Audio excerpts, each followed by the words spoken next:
Assalamualaikum warahmatullahi wabarakatuh. Baiklah, pada hari ini kita akan membahas tentang evaluasi pembelajaran tematik.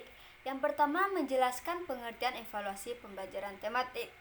Evaluasi pembelajaran tematik dapat diartikan sebagai evaluasi yang berupaya mencari informasi tentang pencapaian pengetahuan dan pemahaman anak, pengembangan keterampilan anak, dan pengembangan sosial dan afektif anak dengan memanfaatkan asesmen alternatif dan cara informal. Yang kedua, pengertiannya menurut Raka Joni bahwa pada dasarnya evaluasi dalam pembelajaran tematik tidak berbeda dari evaluasi untuk kegiatan pembelajaran konvensional. Oleh karena itu, semua asas-asas yang perlu konvensional diindahkan berlaku pembelajaran tematik, dalam pula pembelajaran bagi penilaian. Materi selanjutnya ada metode penilaian pembelajaran tematik. Penilaian pembelajaran tematik adalah usaha untuk mendapatkan beberapa informasi secara berkala, berkesinambungan, serta menyeluruh tentang proses dan hasil dari pertumbuhan maupun perkembangan yang telah dicapai, baik berkaitan dengan proses maupun hasil pembelajaran. Menurut Hajar, penilaian dalam pembelajaran tematik dapat diartikan sebagai sebuah usaha yang dilakukan oleh pihak sekolah atau para guru untuk mendapatkan berbagai informasi secara berkala, berkesinambungan, dan menyeluruh tentang proses dan hasil dari pertumbuhan dan perkembangan dicapai oleh peserta didik melalui program kegiatan pembelajaran tematik. Ada 3 prinsip yang mendasari penilaian pembelajaran tematik sebagaimana diungkapkan Rusman. Penilaian pembelajaran tematik tidak berbeda dari penilaian dalam kegiatan pembelajarannya. Metode penilaiannya yang pertama ada tes lisan, adalah suatu tes yang membutuhkan jawaban lisan siswa. Pertanyaan lisan bisa diberikan pada awal pembelajaran untuk materi sebelumnya dan pada akhir pembelajaran untuk materi pembelajaran yang telah diberikan. Tes lisan ini bisa untuk kelompok atau perorangan atau biasa disebut dengan individual.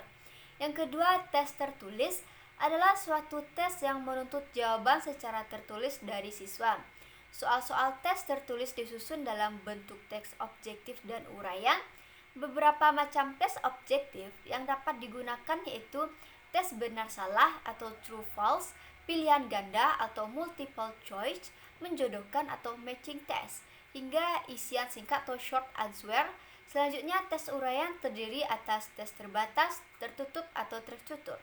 Teks ini bersifat bebas atau terbuka yang mengutamakan ketepatan speed test dan kekuatan power test.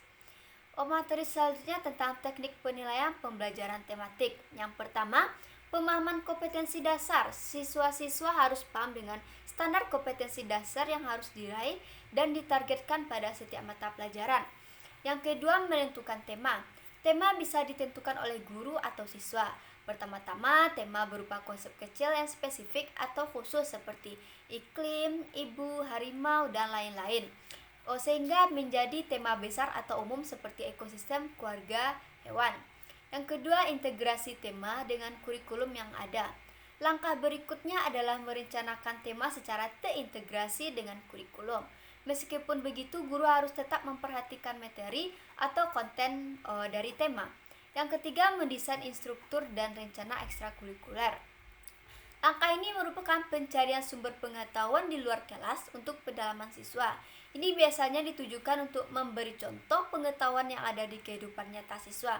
Caranya bisa dengan melakukan karya wisata atau kunjungan ke kebun raya atau studi tour, kegiatan grup dan diskusi. Kegiatan ini bertujuan agar siswa mempunyai perspektif yang luas dalam. Selanjutnya, memahami tema. Pada tahap ini akan memungkinkan siswa untuk melakukan eksplorasi kreatif pada subtema. Sekian pembelajaran pada hari ini. Assalamualaikum warahmatullahi wabarakatuh.